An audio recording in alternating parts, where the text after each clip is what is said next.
বাসায় এখনো সিঁড়িতে রং করা, সিঁড়িতে হয় টাইলস, আর দেয়ালে রং করা হয় না।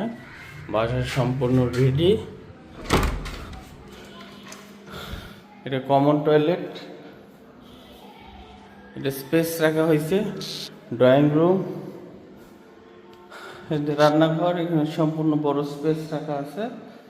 এটা বেলকনির মতো, ডোর দেওয়া আছে, গ্লাস ডোর। এদিক দিয়ে দেখা যায় এটা বেসিন।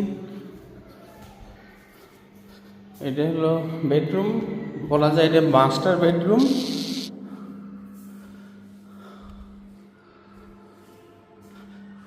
এটা রান্নাঘর,